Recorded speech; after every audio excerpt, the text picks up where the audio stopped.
Hey everybody, here I am back in Bali. If you follow this channel, you already know I'm Adrian Field, an expat entrepreneur that lives now between Lisbon and Bali. I've just come back to my other home now here in Bali last week. And today in this video, I want to talk about why I've chosen to move to Lisbon still, despite the fact that the life here in Bali is cheaper, easier, and more comfortable. So a little bit of background if you don't already know my story. I've been living in Bali for the past 4 years and I've built a beautiful life here, as you can see, though right now I don't have all of my lights on, so maybe you can't see that well, but I have a beautiful villa, I have a really nice life here, and it's super comfortable. I have people that do literally everything for me. If I don't want to, I never need to leave my house because there are people that take care of my pool, my garden, that do shopping for me, that clean the house, literally everything. And you know, that's the dream lifestyle for a lot of people, and I think that it is really nice, but at the end of the day, I'm in my early 30s, and I've lived this lifestyle now for several years, and I realize that while it is super luxurious, it's also not that fulfilling.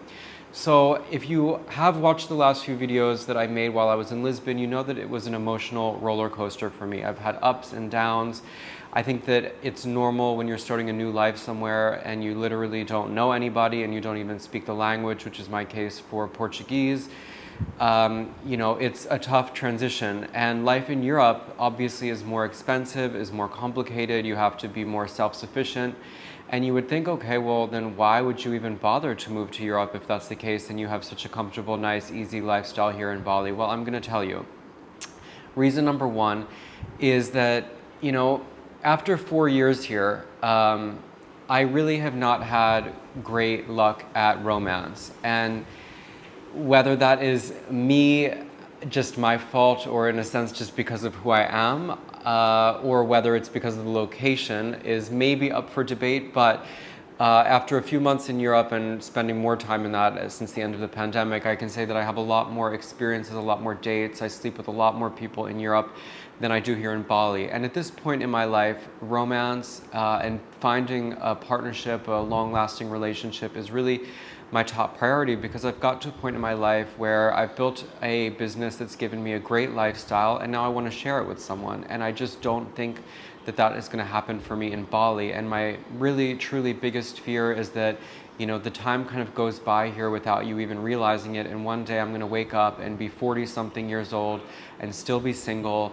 And despite having spent lots of money on plastic surgery, you know, my time will have kind of gone by. My opportunity to find a partner while I'm still young and who wants me for me and not for my money, you know, will have come and gone. So that is truly the biggest motivation for me in moving to Europe, is that there in Europe, I feel that I find people who are more on my level intellectually, culturally, etc. So that is really number one of why, despite everything, I'm still moving forward with my plans to move to Lisbon.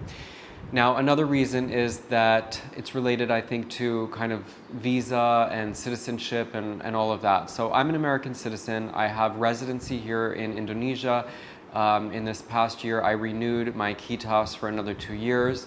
But the thing is that no matter what, I could be here, you know, hypothetically 20 years. I'm never going to be Indonesian. Not only is it not a legal possibility, but it's not necessarily something that you would want, because Indonesia, number one, doesn't allow for dual citizenship, and also the passport is quite weak. I mean, you would need a visa to go just about everywhere.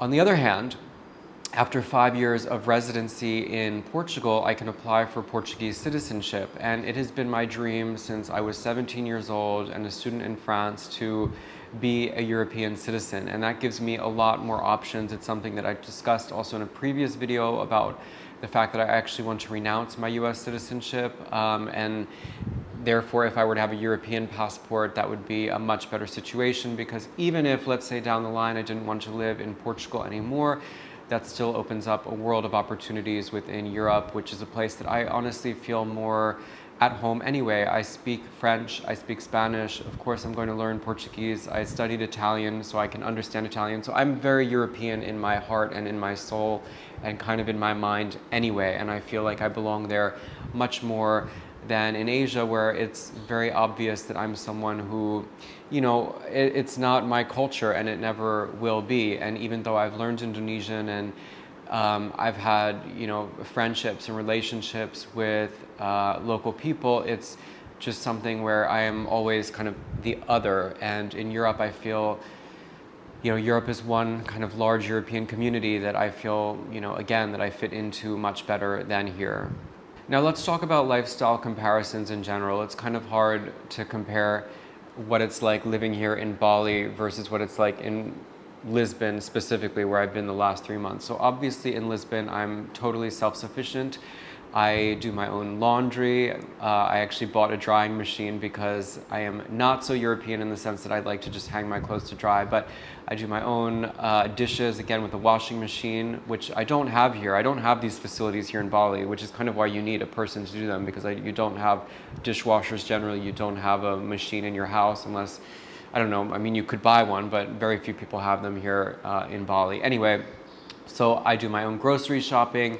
I make my own breakfast. I make sometimes my own lunch. I really do a lot for myself, and that's okay. I mean, I have done that for myself in the past when I lived in New York or when I lived in Los Angeles. I'm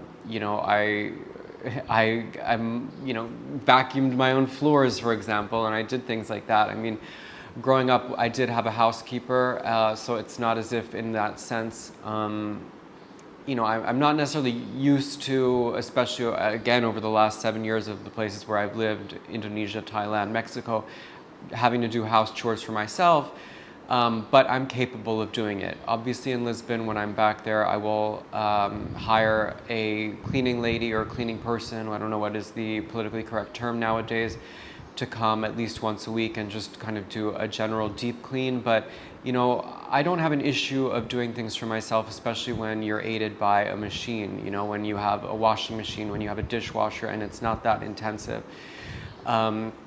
There's kind of simple joys as well in Europe in doing your own, for example, your own grocery shopping, because in my neighborhood, which is very beautiful, it's a pleasure to walk to the little grocery shop that's nearby, even though the grocery shop there is terrible and has next to nothing.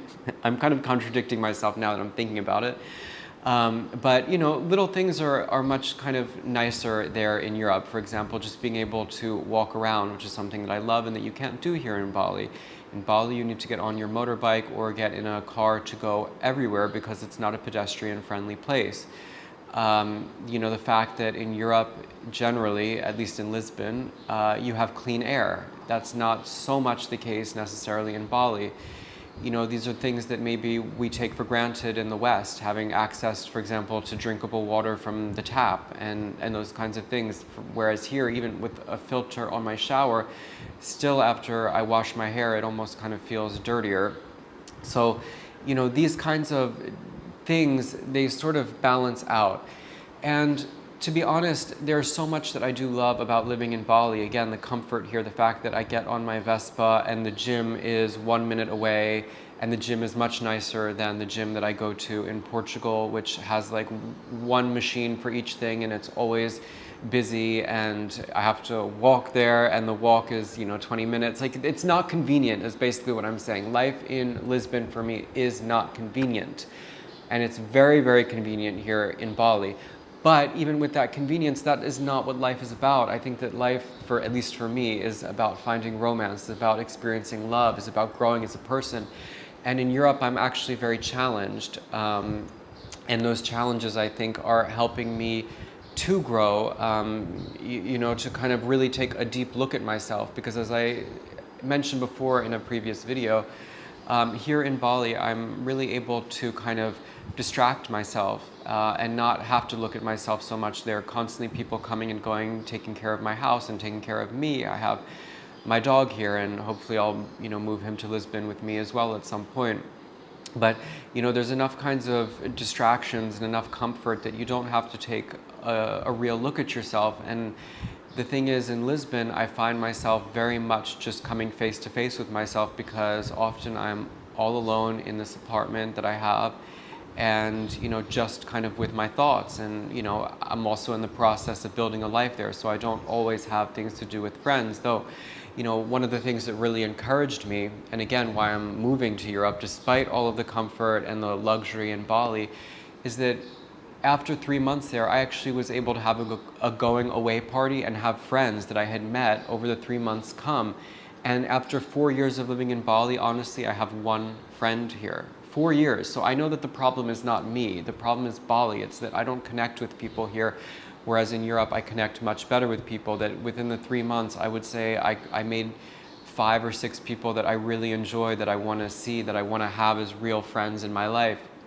And again, in terms of romance, in terms of sex, in terms of those kinds of things, way, way more than I have here in Bali. And again, with the kind of people that I am actually intrigued by and attracted to and all of that. So again, yes, life in Europe is more expensive, a lot more expensive. You know, for my 2-bedroom apartment in a beautiful area of Lisbon, maybe one of the best areas of Lisbon, I'm paying twice what I pay for renting this gorgeous villa that's 3 bedrooms, 3 bathrooms, with a pool, with a garden, with a waterfall, with 2 floors. I mean, you know, like, you've seen my video most likely about my tour of the house, and you know how nice this house is.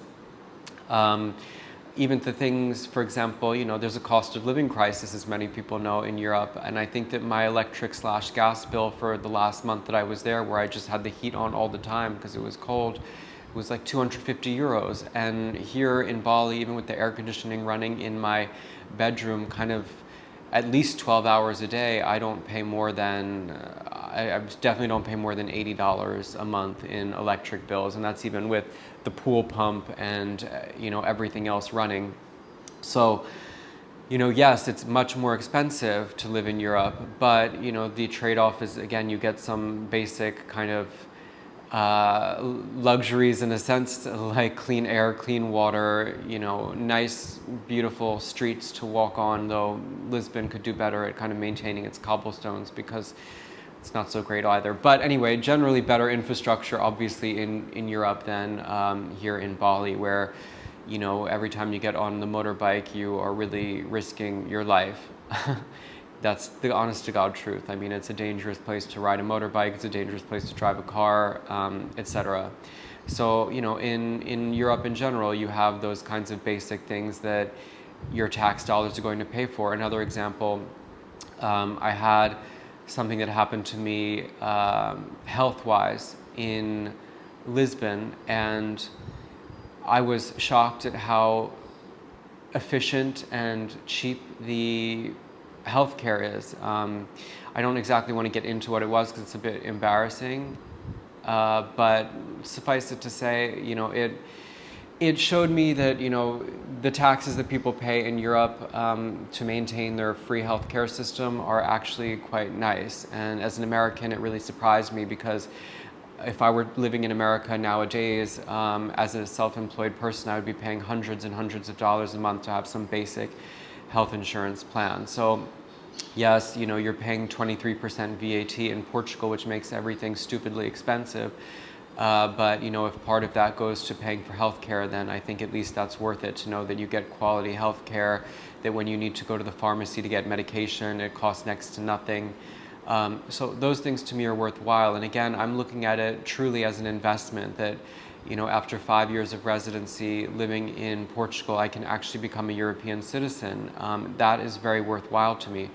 You know, like, as I said in the beginning of this video, I could spend 20 years here. I'm never going to be Indonesian, and it wouldn't actually be, as I said, worthwhile anyway to trade an American passport for an Indonesian passport. So I think that, yes, life here in Bali is really great at a certain point in life, and it's not to say that I don't want to live here anymore. I think that it would be wonderful to live between Bali and Portugal, and my plan, for example, is to actually keep my villa. I love my villa here, and I would love to spend some time out of the year still in Bali. I think that actually even the contrast of those lifestyles makes me appreciate each one even more. I'm someone also that generally gets bored if I stay in only one place for too long. So number one, in that sense, Europe is kind of great because you can very easily hop on a plane for very cheap and go from one country to the next. And again, additionally, just to be kind of balanced between the two, I think would be a wonderful opportunity. So, you know, that's kind of where my mind is, that I'm really still going through with this process. I actually have my appointment at the visa office here in Bali in 2 days to hand in my application for the residency permit. Hopefully, they'll process that rather quickly, because right now my apartment is sitting empty in Portugal, and I would love to get back and really start to build my life there. Again, I was encouraged that even in the last couple of days I had a cute romance with a very handsome Brazilian guy, and these are just things that make me excited about living there. I want to meet people, I want to date, I want to love, and all of the comfort and all of the luxury that I have here in Bali does not fulfill me, as I said, or just it doesn't make the lack of love and the lack of possibility for romance that I think that I face here worth it for me in the long run. So anyway, that's kind of just where my head is. I want to do another video soon just about the whole process of what I've been through to actually apply for this Portuguese residency visa, because it's been very intense and it's finally coming to a culmination in 2 days. So after that appointment, I think that I'll really have a full kind of story to tell on what this process has been. So thank you guys for watching to the end of this video. It was a pleasure to catch up with you. I'm glad, at least for the moment, to be back here in Bali. I'm going to enjoy it fully for what it offers me. And until the next time, take care, and I'll see you later.